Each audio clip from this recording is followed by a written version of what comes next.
Eric Adams, le tout nouveau maire de New York, en parle comme l'un des pires incendies de l'histoire de la ville. Un immeuble résidentiel du Bronx en flammes ce soir à New York. Bilan lourd, au moins 19 morts, dont 9 enfants. Il y a aussi une soixantaine de blessés. Alexis Guilleux, vous êtes notre correspondant à New York. La cause de cet incendie reste inconnue pour le moment.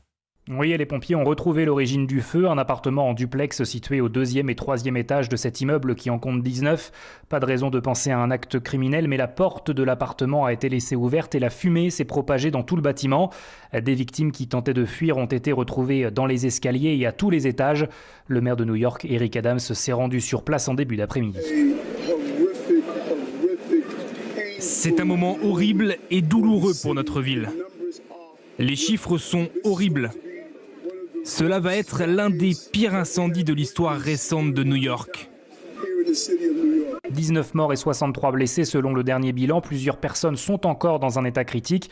Elles souffrent de sévères asphyxies. L'ampleur et l'épaisseur de la fumée a même étonné les secouristes.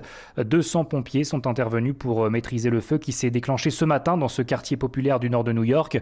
C'est le deuxième incendie meurtrier en moins d'une semaine aux États-Unis. Mercredi, 12 personnes ont été tuées dans un immeuble de Philadelphie. Correspondance Europe 1 d'Alexis Guilleux à New York.